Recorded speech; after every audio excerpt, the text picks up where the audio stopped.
Hello and welcome back to my channel, Bookish Lady Night, where we get a look behind the book. Today I am joined by the amazing Wendy Million. She is the award-winning author of several books, including Mending Hearts, Temporary Love, and the book that I recently finished that I got introduced to her by, Rival Hearts. Thank you so much for joining me. Thanks for having me. I'm really excited to be here. So how does it feel having another book out there in the world?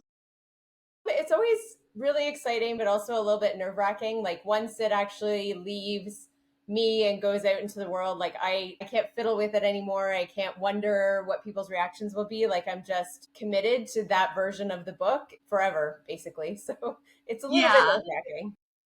Yeah. So, when you are writing a new series or a new book, how do you go about picking the location? Even if it's like a made up one, do you like travel somewhere that kind of gives you that vibe and then you go with that?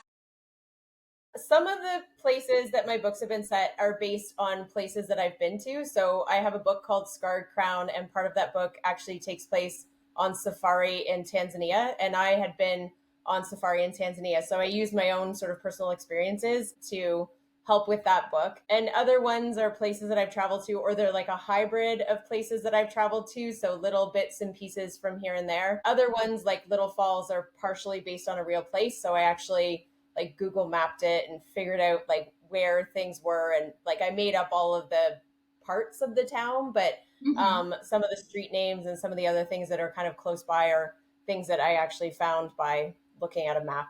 So yeah. Oh, that's so cool. That's so much fun. Yeah. That's amazing that you went on a safari and then it's in a book. I want to read that book. What's the book called? That's called Scarred Crown. It's part of my Royals series. So yeah, it's the second book in the Royals series. And yeah, there's a lot of like fun details, I think, based on the fact that I was really there and I had those experiences. So yeah. Yeah.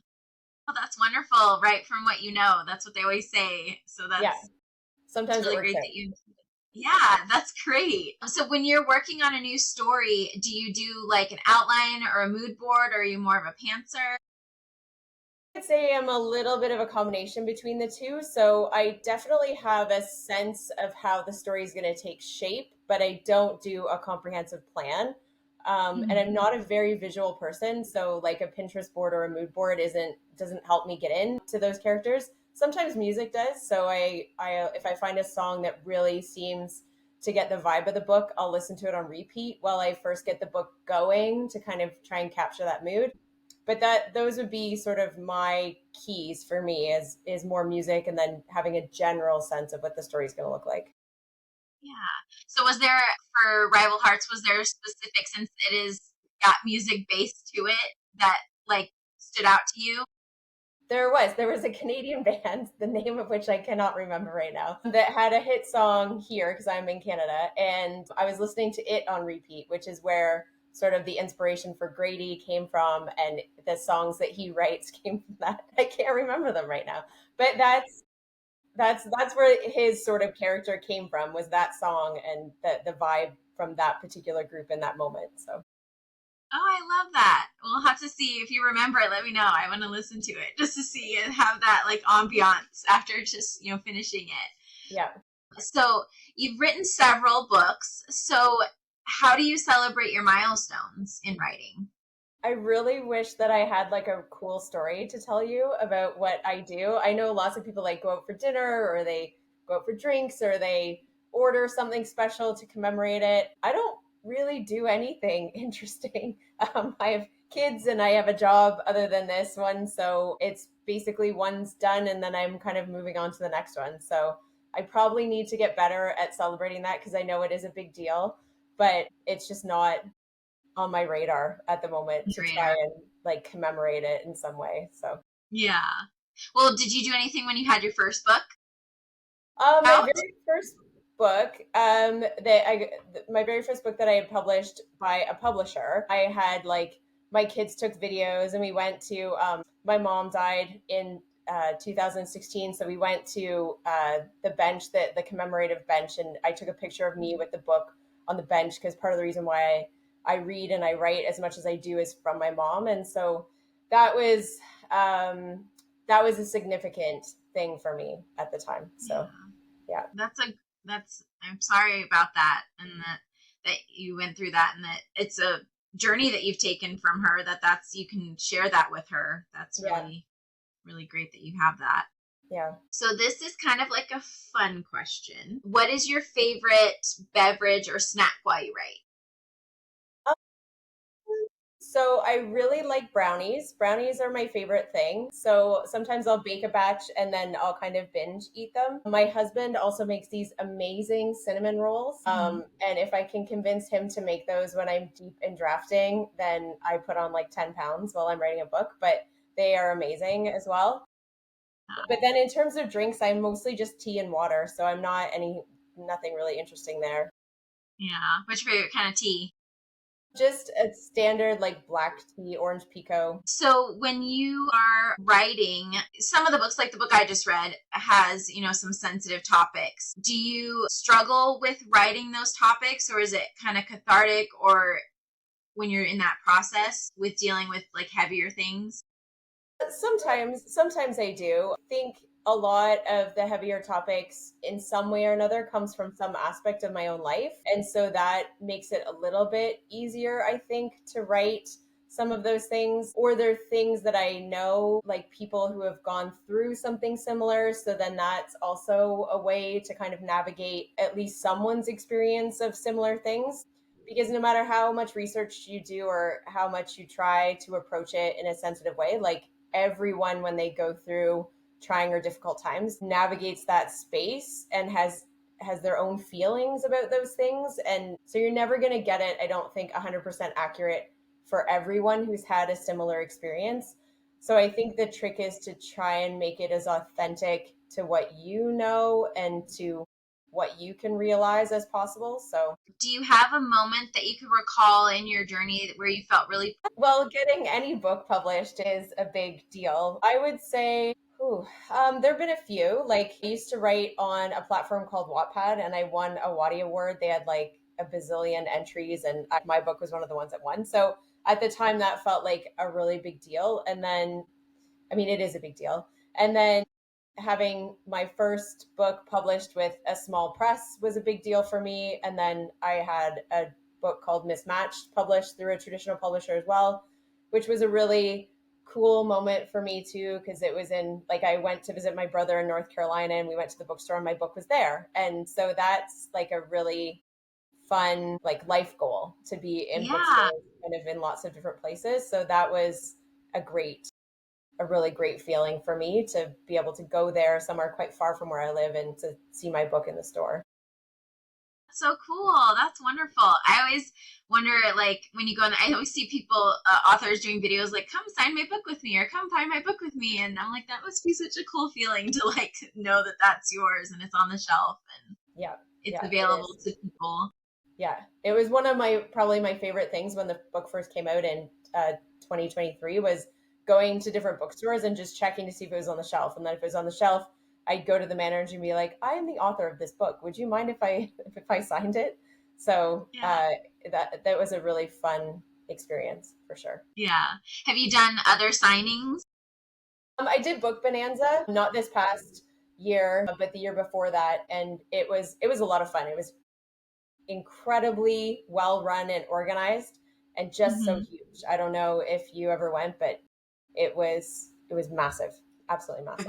I want to go, but I have not been yet. I have not been to a book signing like that yet. It's one of my to-do list items for sure. Yeah, it was a lot of fun. It's a little overwhelming, but when they're well organized and well run, it's a joy for sure. That's really, really great. So does writing energize you or make you tired? I'd say it depends on where I'm at in the story. So when I first start and I'm first figuring out the story and the characters and how to kind of get into the book, I would say it feels a little bit tough. And then once I'm in the flow, it's good. But then if I get stuck somewhere, like I can't figure out where I want to go next or how to solve a problem I created, then it can be tiring again. But I would say it goes in bursts, like between me feeling a bit exhausted by trying to kind of slog through and then feeling energized when I get to parts where I really know what's going to happen and who the characters are and how they're going to respond to things, to feeling again a bit stuck sometimes by problems I've created and how to fix them. Like you wrote yourself into a corner? Well, yeah, definitely down a side street that I didn't intend. Yeah. Yeah. Yeah. So when you get your characters, do they just come in kind of like talking really loud at you, or do they come in kind of fuzzy and you have to like make them more vivid? It really depends on the book. So some characters come in quite loud, and other characters take a little bit of like molding or kind of finessing to figure out who they are and what they want. I would say the more books that I write, the more the characters take a little bit to warm up to me. I think I had a lot of ideas in my head for a lot of years that I didn't get down on paper. And so all of those stories and characters came really quickly and very vividly. And now I do have to spend a bit more time like thinking about who the character is and what they might want before I can get going. So Brady and Maggie come in pretty loud, or did you have to work with them? no, they came in pretty fully formed. Like I actually wrote those books, like it's a set of 4 books, but I wrote those probably about 3 years ago actually. And I couldn't decide what I wanted to do with them. And then I ended up getting them edited and now I'm putting them out. But yeah, they were part of my initial like rush of I have all these stories and all these ideas and getting them down. So yeah. That's great. You definitely feel that town, like all the people in the town and all of the little side characters in them, they all are just so well formed and vivid, and like it plays out like a movie kind of in my mind when I was reading it. Like with, I don't want to spoil anything, but like the big thing that happens towards the beginning of the book and all of the like tampering with things, like that whole scene was like amazing. Thank you. Seeing them all come together and work together and the back and forth dynamics and the little quips that they each say to each other was, I loved the banter. The Oh, banter was thanks. great. Of course. So do you have like a writing kryptonite that you know of about yourself?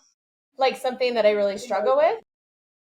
Or like that'll derail you when you're writing? I'd say probably for me, remembering to get details of a scene down. So sometimes I do get so into dialogue that I kind of forget that they shouldn't just feel like they're in a white room with no furniture and nothing else around them. So Uh-huh. that's a part that I've tried to kind of flesh out or get more on the page over the last couple of years as I've been writing. That's an area that I've been working on. That's the only thing I can really think of. Yeah, I could see that. I talked to one author a couple weeks ago, and she was talking about a book she was reading by another author. It was an audio book, and it was strictly like the whole book was dialogue.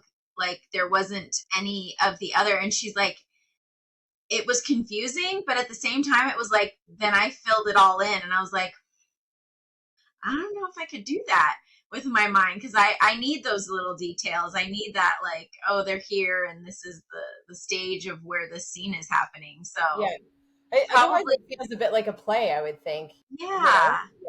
And it's probably daunting to balance, right? Like it sometimes can get hard to like keep the balance of the two.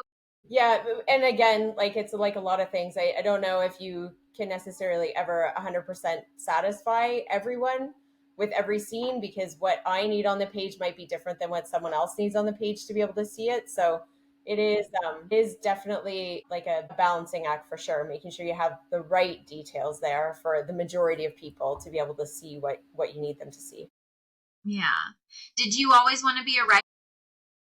Um, I've always enjoyed writing. I would say that. I don't know that I necessarily ever had aspirations, like concrete aspirations of writing a book.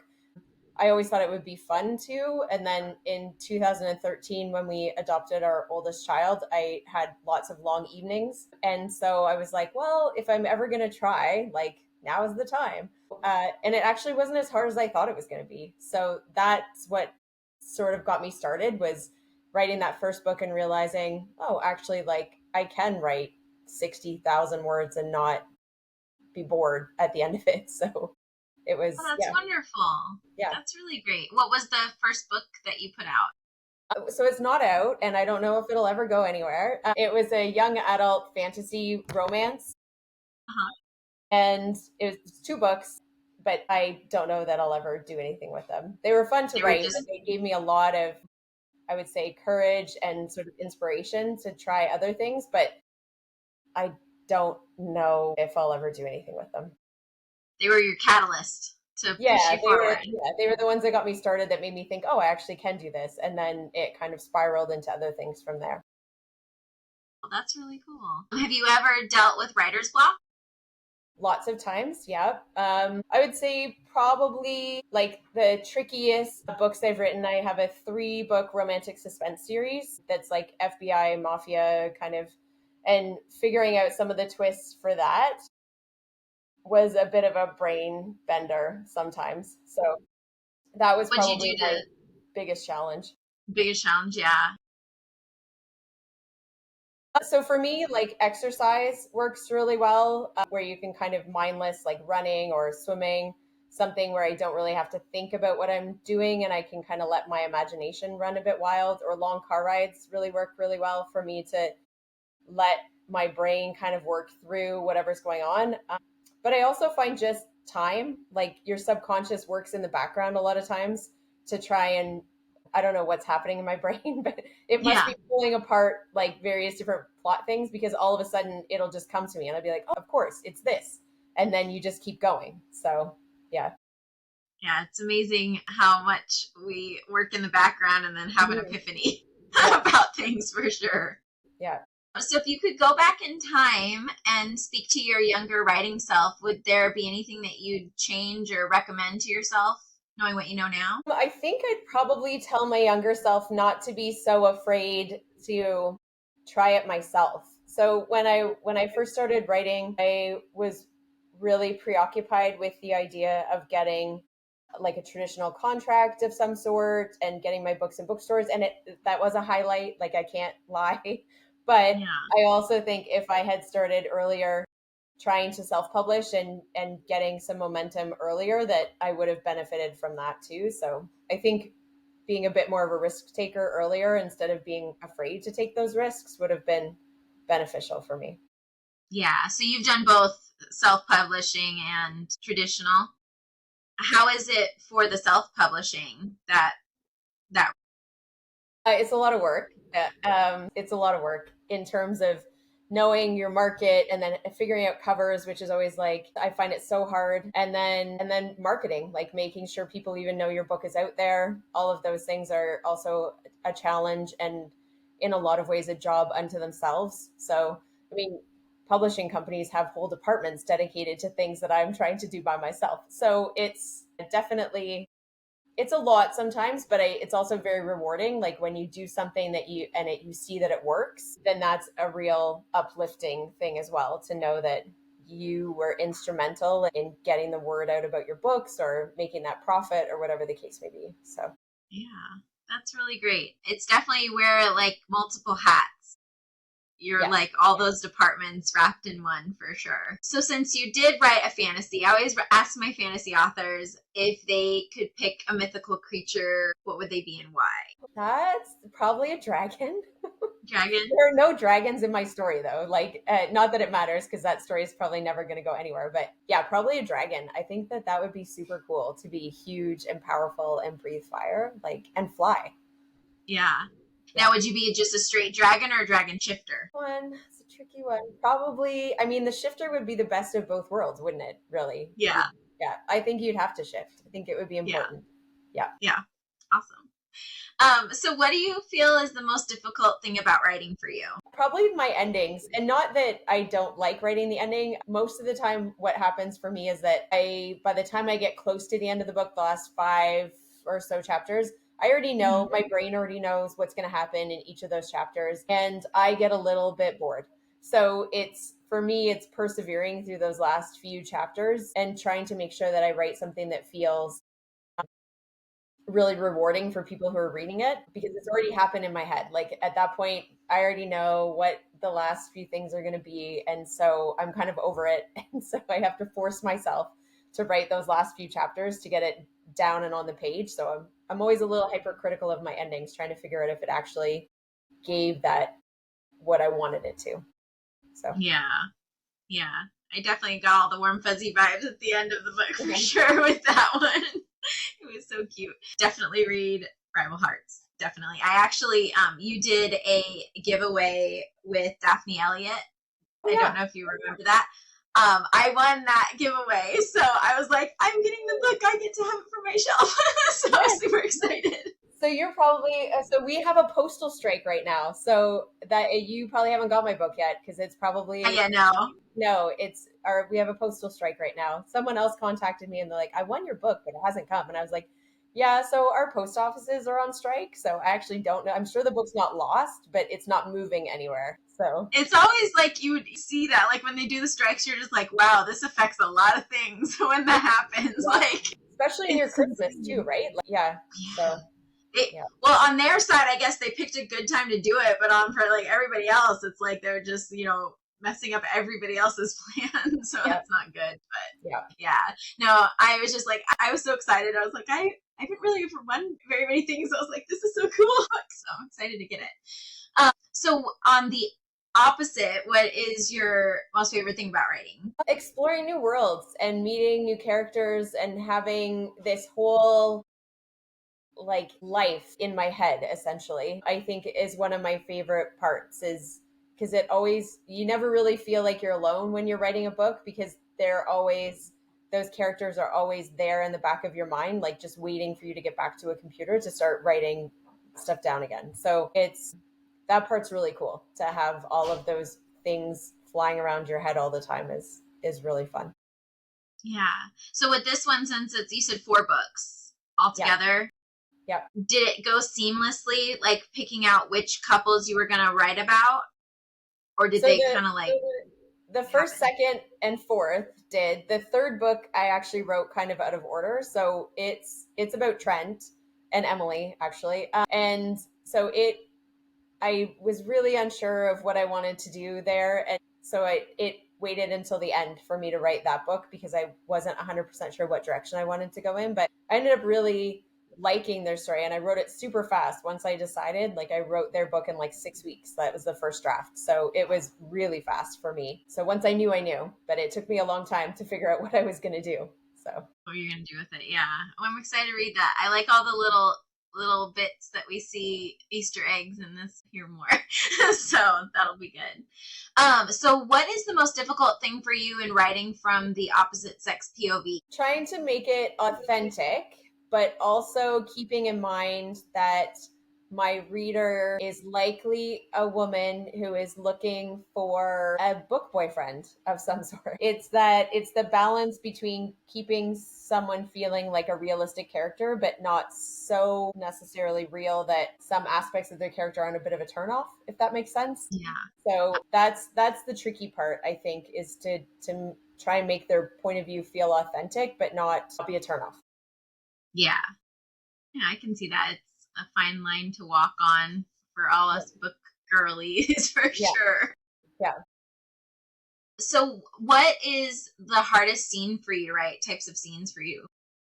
The sex scenes are actually the hardest ones for me to write. I actually sometimes just write like insert sex scene and keep going because it takes me a while to figure out like what I actually want the characters to get out of the scene and then what I need on the page for it to make sense.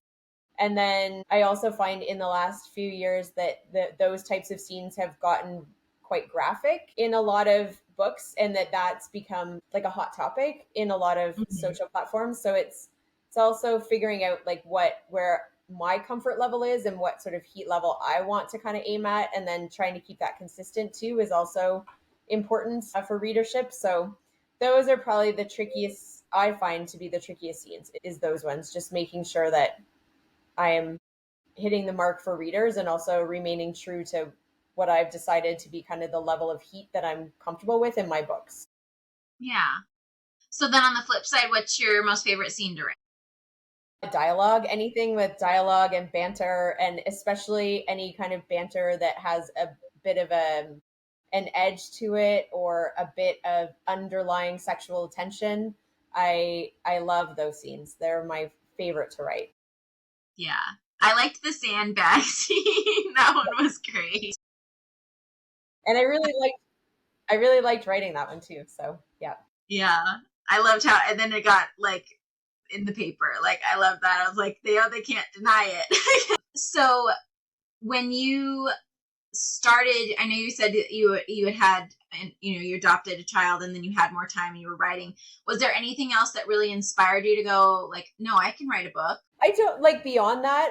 I would say my shift into more like romance instead of like fantasy was um, through some friendships in the writing community that I formed that were more leaning in that direction. I was like, oh, I wonder if I could write a book like that. And so that's kind of how the career aspect of my writing came about, was through those friendships I formed with other people in the writing community who were writing romance. And then I hadn't really 100% decided what I wanted to write. I kind of jumped around to a few different things. So it helped narrow my focus and kind of get me in a direction that was firmer for me, for sure. I know you said you did some romantic suspense and you've done like rom-com. Is there one that you like more than the other?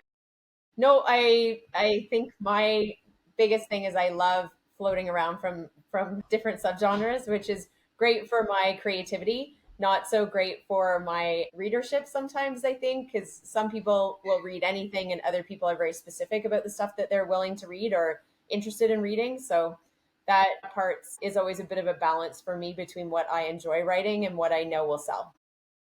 Yeah, having the readership and keeping everybody engaged for sure. So, out of your characters, is any of the guys, when we were talking about book boyfriends, do you have one that, I know it's like picking your favorite child, but is there any of them that like really stand out as like, this would be him for me? That's tricky. I don't know. Like, I always say that there are couples that resonated more for me than others. I don't know that I would necessarily want to date them myself, but Well, then who are your favorite couples then? so some of my favorite couples, I have Wyatt and Ellie from When Stars Fall. They're both celebrities, and he's a recovering drug addict. And I just, he's a very charming male character, but I could not handle his lifestyle.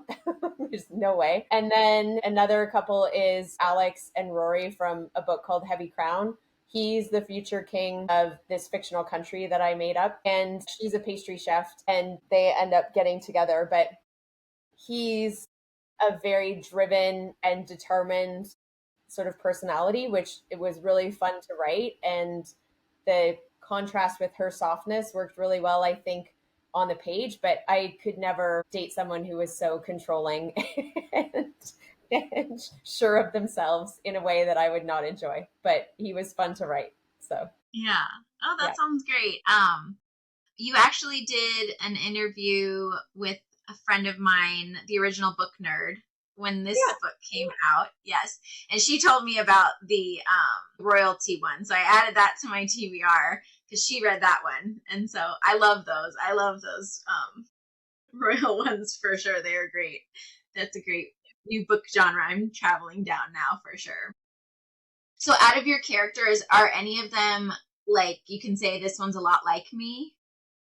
I would say a lot of the female characters have some aspect of me in them. I would say it's more rare for me to have a female character that doesn't have any resemblance to me. I can think of two, well, possibly three off the top of my head who don't really bear any kind of resemblance to me. So anytime I have a really outgoing character as a female, that's probably not me. So I'm a bit more introverted and a bit more of a thinker as opposed to a talker most of the times. And I do have a few female characters who are very bold and um, just very, I don't know, flamboyant's not quite the right word, but the idea that they're very out there. And that would also be a very uncomfortable place for me to live.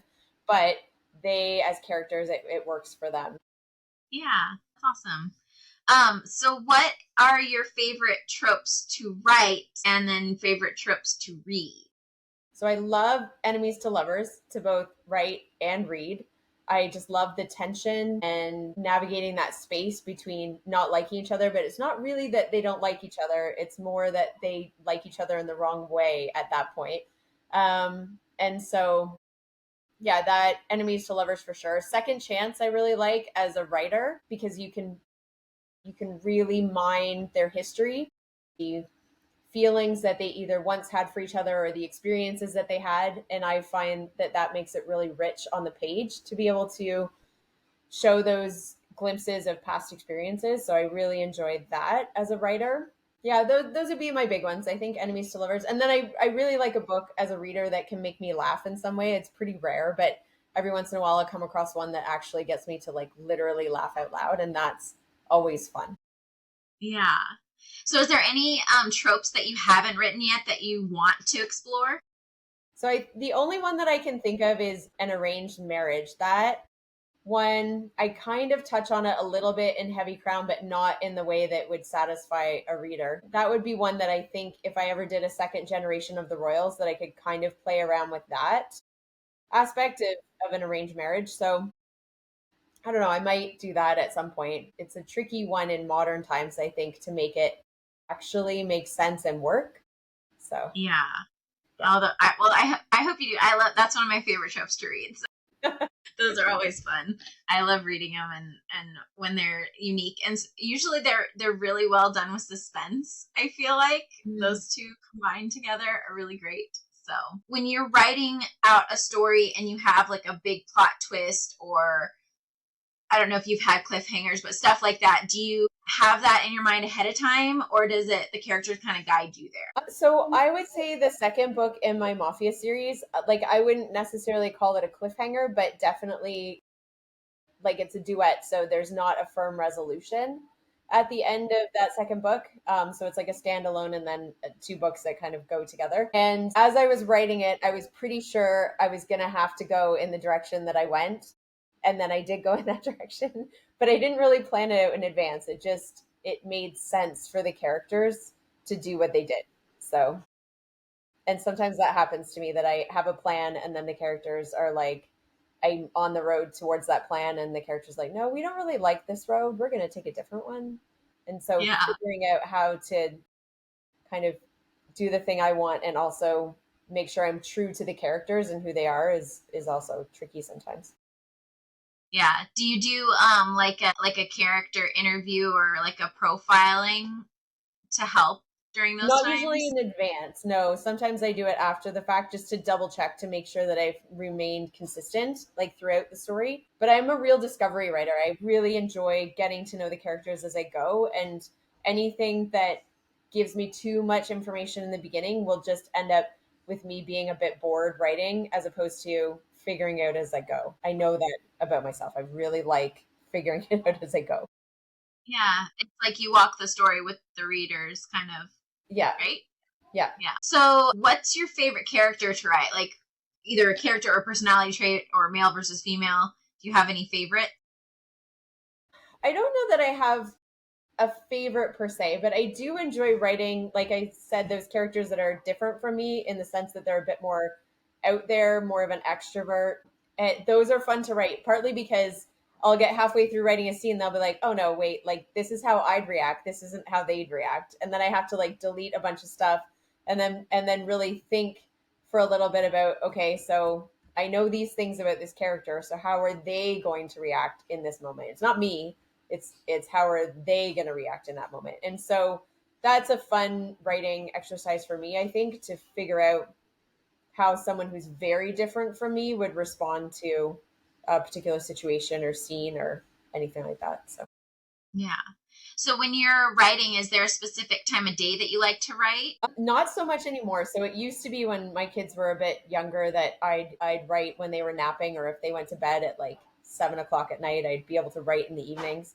But they go to bed later now. So weekends are probably the time where I get my most writing done, as long as we're not out doing anything. Occasionally evenings, but not consistently like I used to be able to. So Yeah. yeah. And then do you have like a goal when you're writing, like a certain, like I want to get a scene done or a certain chapter or a certain word count? So I like to be able to get at least a chapter done every time I sit down to write, but it really depends on. So I find if I've given myself, when I finish writing the day before or the last time I wrote, if I give myself even the briefest idea of how to start the next scene, then I can get right into it. But if I leave myself dangling at the end when I finish a scene, it takes me forever to figure out like where I was going to go next. So as long as I leave myself breadcrumbs at the start of the next chapter, I can get in and get going really quickly. But if I don't breadcrumb for myself, then it takes me a while. I'll have to reread what I wrote, figure out where I'm going. So yeah. Yeah. And then how long does it take for you once you've started a book to get it to a point where like we would get it? So that really varies. It really varies. So it partly depends on editors and where they're at in terms of their schedule, and then also cover design, how quickly I can figure out what I want for a cover. So those parts, and then even just the writing process, like it can take me anywhere from the one book in the Little Fall series, like I said, took me 6 weeks to write, but I just finished a book in my Tucker Billionaire series that took me a year to write. So it's even just all of that is a big difference. So there's no standard for me. I know some people can kind of break it down really easily, but mine's really heavily dependent on life. Yeah, and how it flows and stuff like that. Yeah. So you said earlier, you struggle. Do you struggle with the covers, Yes. thinking of like the process of what you want, or just like deciding? It's more about the market. So I've just found, like, when I first started putting out books in 2022, male models or people on covers was still really popular, and I would say that in some genres that's shifted to the illustrated covers or to a more discreet cover that doesn't have any people on it at all.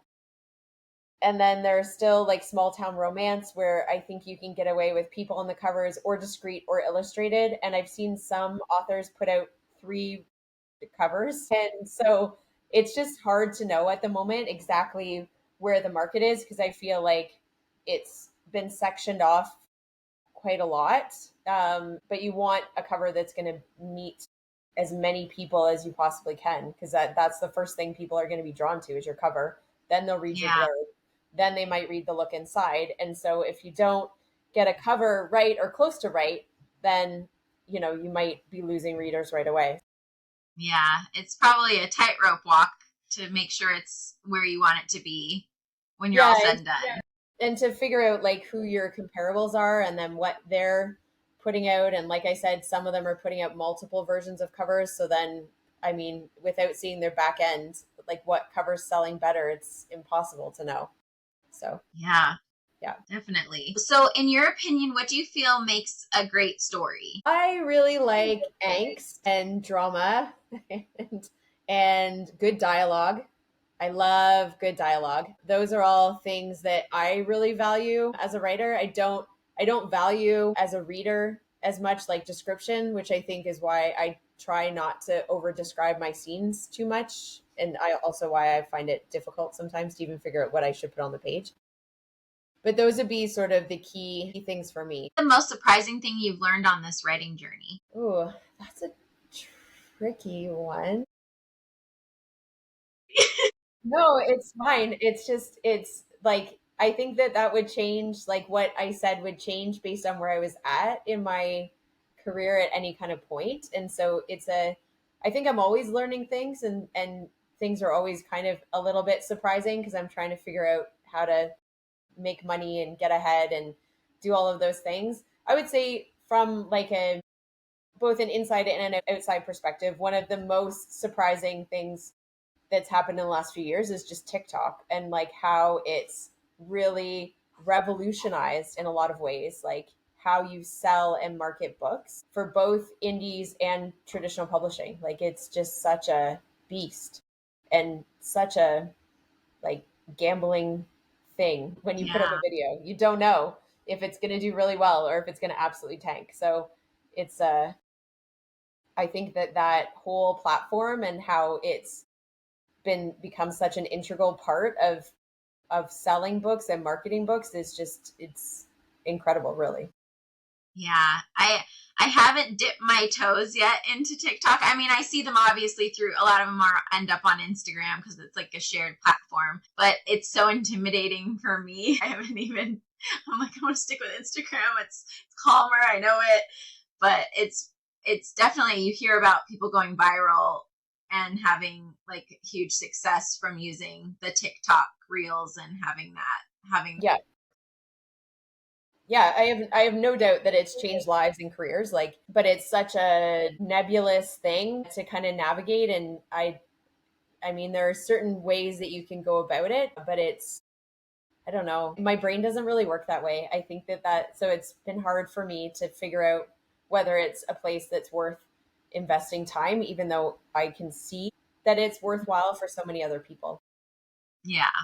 Just to know if it's right for you and what Yeah. your goals are. So when you're writing your characters, do you kind of like, for lack of a better term, put them on? Like, Kind of, yeah, yeah, kind of, yeah. yeah, yeah, yeah. I would say definitely, depending on who I'm writing, like sometimes my posture even changes, like how I write, or in my head, like the cadence of how they speak has to kind of change to be able to get the right dialogue on the page. So definitely, I would say that that's a good way to kind of refer to it, is the idea of kind of putting on the character, because you do, in some ways, they do kind of inhabit you for the amount of time that you're writing about them. Um, Yeah. Is there anything that you've like when you're like, because so for series you're writing one couple, is there any moment like maybe another side character comes in and you're like, ooh, I want to write about them, but then you've had to like say, well, no, I have this plan. Has anybody jumped out at you like that?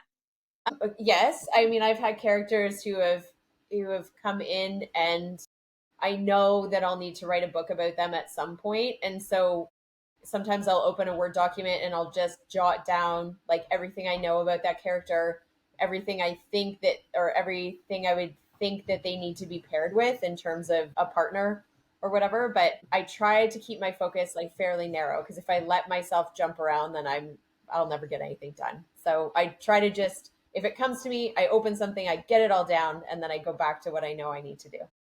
Yeah. So do you do that with other ideas? Like if you're working on a series and then some other series comes in, do you do like a brain dump? Yep. Always. Yes. Yeah.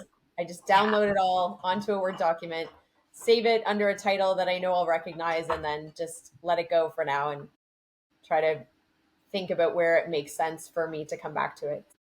Yeah. That's really great. So, what is your most favorite part about being a writer? I would say probably my favorite part is when I get an opportunity to interact with anybody who's read my stuff. That's really cool to know that I wrote something and that someone in another state or another country or another town or city read it and connected with it in some way. I think that that's like, it's amazing, really, to think that something that came out of my head entertained someone or made them feel something. That's pretty amazing. Yeah. And then do you feel like a lot of your own life experiences end up in a lot of your stories? In one way or another, I think so. Yeah, I have one friend who reads my books, and she's always like, if we go out for lunch, she'll be like, I read this book, and this is what I think this part came from, and this is where I think this part came from, and I think this part came from here, and this character is like a mashup of these two people. And 9 times out of 10, like, she's right. Even if I haven't consciously thought of it, it's, I mean, she has nailed the parts of my life where things have come from, or yeah, people I know. Yeah, that's really great that she can point all that out and like, this is from here.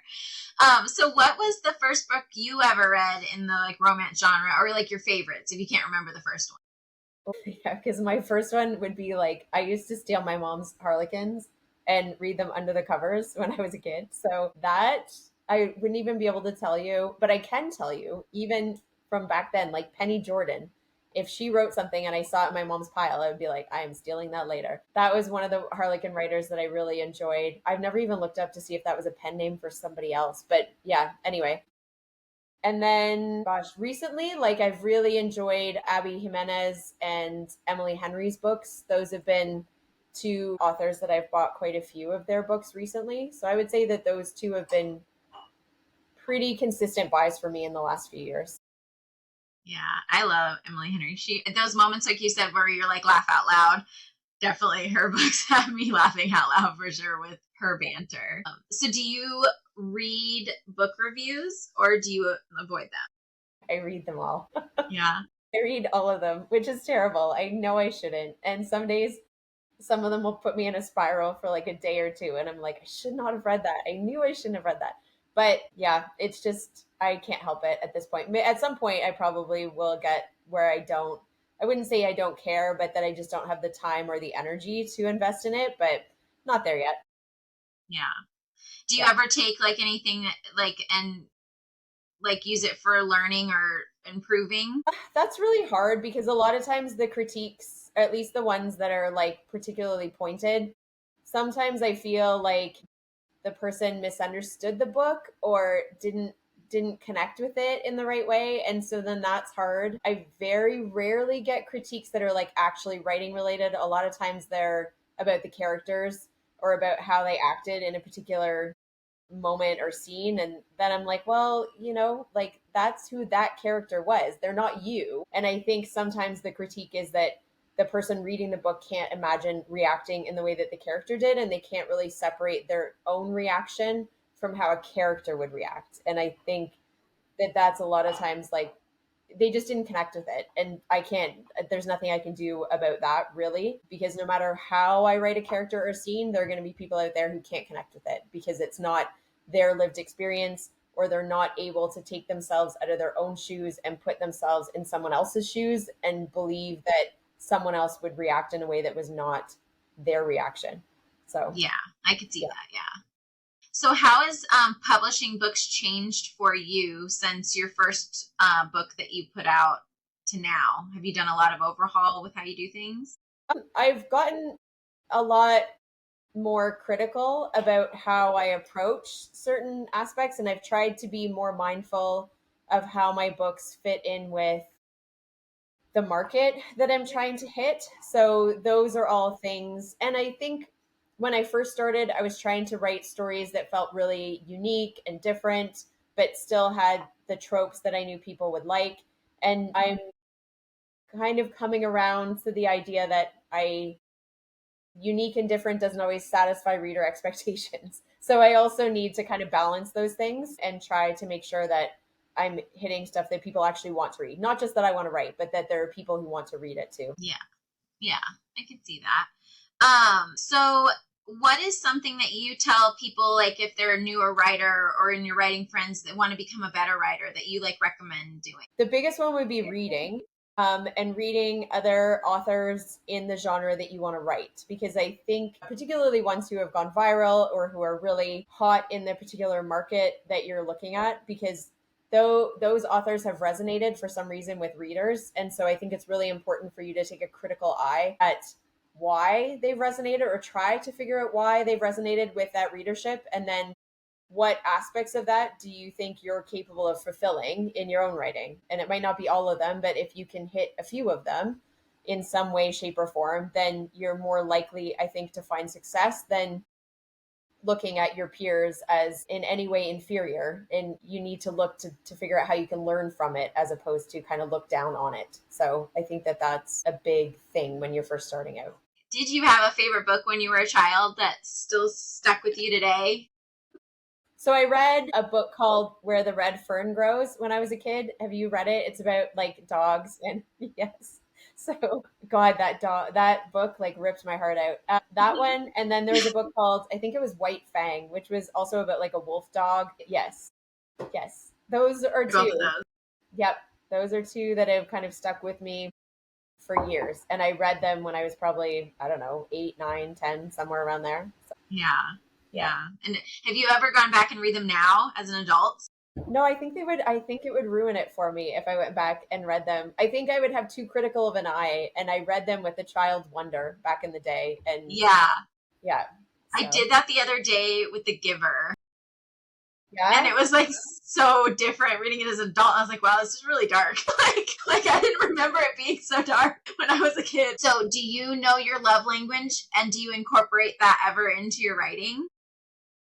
So I do know what it is, or at least I used to know what it is. I think it's kind of shifted over time because my husband, I would say, is big into acts of service. And I think I've shifted a bit more in that direction. Like I used to be about gifts, because that's kind of like growing up, that was, I would say, a big way that my family expressed their love was through gift giving. And so that was one for me. But my husband is very much like an acts of service, like doing something for someone is like a big deal for him. And so I would say that I've shifted more in that direction since we've been together, because it's, I know that that's what makes him happy. And he's not as big on giving gifts. And I've kind of come to realize I don't necessarily really need them. So I also appreciate the acts of service, like that he goes and gets me teas and makes me meals and all of those things. Yeah. So service girl for sure too. So is there something unique and quirky about you that we maybe don't know? Oh, I don't know. Or a hobby that you have that you're like, that we would maybe be surprised by? No, not really. Like I used to be a really high level swimmer, like in Canada. When I was in university, I went to nationals. So like I used to be a really good swimmer, and I have a swimming romance book called Fake Crown. He's an Olympic swimmer in that one. I never went that high. So I would say that's the only. I can't really think of anything else. Like I don't play any weird instruments or do any strange stuff like that. So I like to The travel a lot swimming, too. I'd say that's the only other thing. traveling. Yes, I Yeah, love you've done a lot of traveling. It seems like, well, especially like I've always wanted to go there, but I don't know if I'll ever get there. But that was probably like a phenomenal experience. Yeah, it was. It was a great trip. And I lived in the UK for 3 years and I did a ton of traveling there, like a lot of weekends. It was just like hop on a cheap flight and go somewhere. So yeah, I love traveling, love going new places and experiencing new things. Yeah, that's great. So have you had a moment in your writing journey yet where you're like, I've made it, or has it not arrived yet? I would say for me, like I mentioned kind of earlier, was getting in bookstores and then going down, to visiting my brother in North Carolina and seeing my book in like a Barnes and Noble in North Carolina when I'm in Canada, and then Yeah. going lots of other places in the States and being able to go into Barnes and Nobles or other bookstores and finding it, or having readers like send me pictures that they found like mismatched that book that was widely published like in bookstores. They would send me pictures on Instagram and I would just be like, this is amazing. Like I can't believe that, you know, all these people are seeing my book in a store somewhere. So that was Yeah. definitely a highlight for me. Yeah, that's definitely a made it moment for sure. So what do you do to unwind after you finish a project? So sometimes I'll sit and watch some reality TV with my husband, like Love is Blind. I thoroughly enjoy binge watching those ones, or The Ultimatum right now, I'm very into. They just released a new season on Netflix. I'm not a big TV watcher when I'm trying to fast draft something or when I'm deep into editing. So that's kind of my little break. And it's also, as a romance writer, to see different relationship dynamics is really interesting. So, Yeah, yeah. that's awesome. I just recently heard about that. I know I like kind of live under a rock, but I don't watch too much TV. I read more, and I just heard about Love Is Blind, and several people have talked about it. So now I'm like, I should go watch it because so many people have said it's such a good show to watch. Yeah, I loved the first season. Like Cameron and Lauren in the first season, like couple goals. They were so good. Yeah. All Yeah. right, I'll check it out for sure. So what are some plans for future books that we can, if you can talk about, that we'll see from you soon?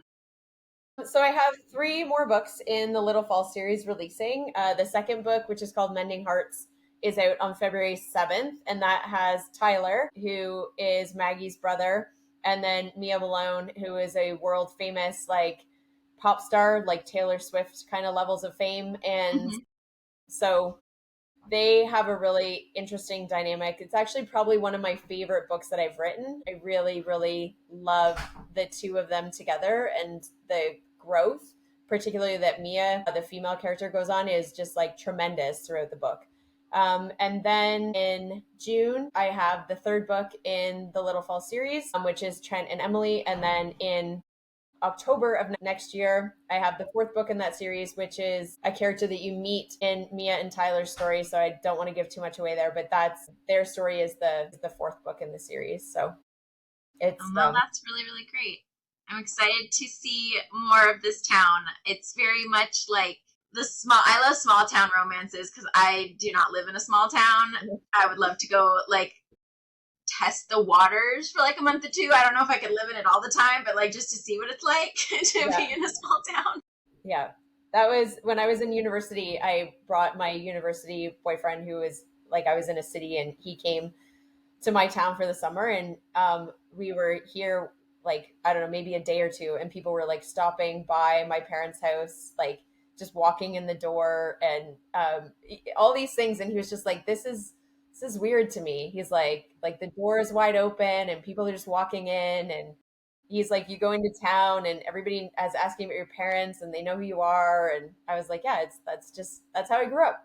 So Yeah, it's like a culture shock to yeah, him no, for sure. for him, 100%, it was a culture shock. He thought it was the strangest thing that everybody knew everyone, and people were just walking in my parents' house, like no knocking, just walking in and yelling, "Hey!" Yeah. So I think that would be for me too. I couldn't imagine that, like just random people coming in. yeah, That's fun though. I think that would be fun just to live it for like a couple of weeks or a month and just live it. But I live it through books for right now until I test that life. So my last question for you is, what message do you want readers to take away after reading your book? ooh, that's also a heavy one. I think it depends on the series, like. But I would say probably at the core of most of my books is the idea of like family and connection. So I think no matter what book or series that you pick up, it's either found family or like actual family that's really important throughout the story or throughout the series. And so I think just that idea of kind of holding on to the people that you care about is a substantial thing in all of my books. Yeah, that's another favorite trope. I know you can bring the people that you want in your life and make it something great. That's wonderful. Well, thank you so much for joining me today. I really appreciate it. It was so nice to talk to you and learn about you as an author and your books and your journey. And I wish you all the best success in your future writing. Thank you. Thank you so much for having me. I really enjoyed chatting with you today. And then please like and subscribe. I put all of her information below on where you can find her. Definitely check her out on Instagram. And if you have a book bestie that you think would like this content, please forward it along to them and join me next time when we get another look behind the book. Bye.